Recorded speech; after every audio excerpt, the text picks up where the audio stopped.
What a difference a week can make. First, Bob Iger had to make announcements that he's looking to sell off parts of their television networks, and now he's backpedaling because he's getting so much pushback from within the company and how it looks bad on Disney as a whole. But let's continue. Disney CEO Bob Iger in damage control mode over possible sale of ABC, ESPN. So during this last week, Iger met with senior leaders of the television group and reaffirmed his commitment to the value of the business and also ABC News.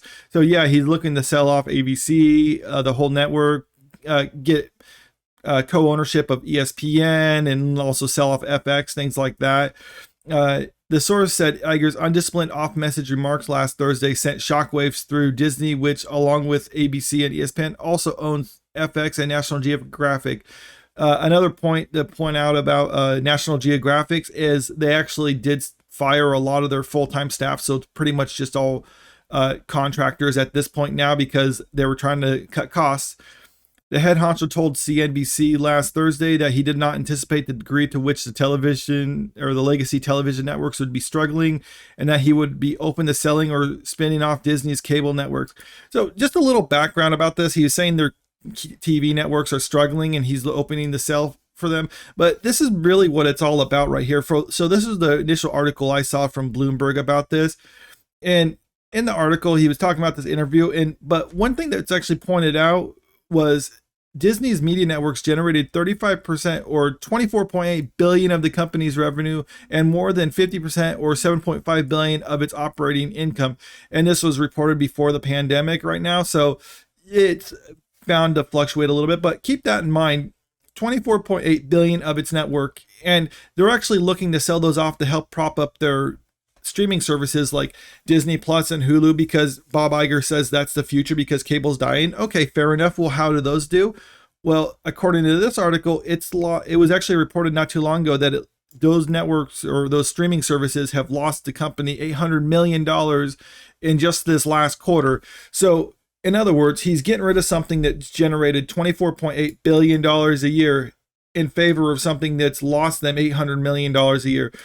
But it's actually more to it than that too, because you got these streaming services like Disney Plus and Hulu, and where did Hulu get a lot of their content from? Well, they get a lot of their content from the FX network, and what are they looking to do now? They're looking to sell off their FX network as part of their TV deals. So they're looking to get rid of something that's generating them money to prop up something that is losing them money, and that thing that's losing them money, it also requires the thing that they're looking to sell in order to generate content. I don't see the logic in that, but that's pretty much what they're doing. Maybe they're going to license FX content for Hulu if they sell it off entirely. That could be part of the deal. I don't know, but get this too. Part of the reason that they're looking to sell these properties is because of the massive debt they've acquired from other things. And one of those debts is the $71.3 billion acquisition of 21st Century Fox in 2019. So in 2019, they bought 21st Century Fox, and no, it was also a part of that, the FX network. So they're looking to sell something that they just bought not too long ago at a steep discount because they've mismanaged it and it's losing them money, or at least they say it's losing them money.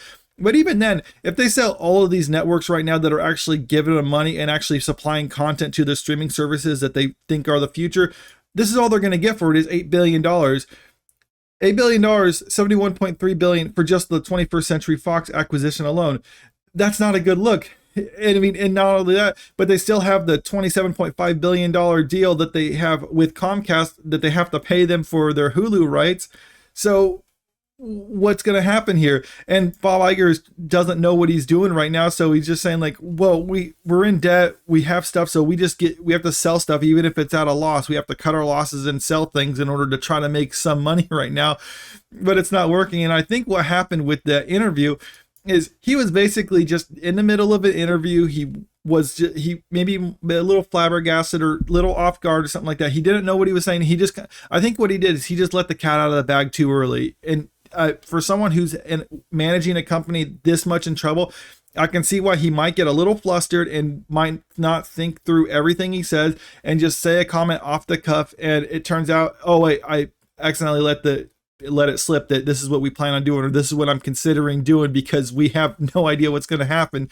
And when Bob Iger first actually came to Disney, he really was coming to the company when they are in trouble. And his solution then was literally just buy up other properties and hope it works. And for a while, it did work because it kind of instills some life into the company and helps them, like, gives them something to do, so to speak. But now that time has come and gone, and they have no idea what they're doing. They're still like reeling from their debts of actually having bought those, because it didn't really bloom as much as they are hoping it would.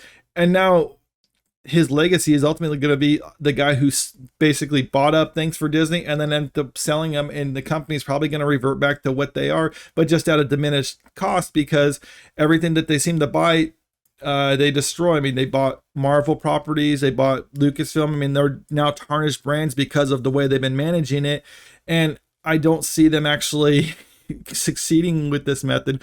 I mean, they're going to have to do something to really change things around, and I think the first step that they need to do is fire Bob Iger, but that doesn't look like it's going to happen, because I also just gave him a 2-year extension before he did this. So we'll see what happens, because you got to keep the guy in charge who destroyed the company. But I don't know. I mean, what are they going to replace him with? Bob Chapek again? Which would be hilarious if they brought Bob Chapek back. But maybe this time they don't have Bob Iger behind the scenes pulling the strings on him, and we'll see how this goes. But let me know what you think about all this in the comments. And if you like the video, make sure you click the like button, share the video, and subscribe to the channel if you want to stay up to date with the latest news.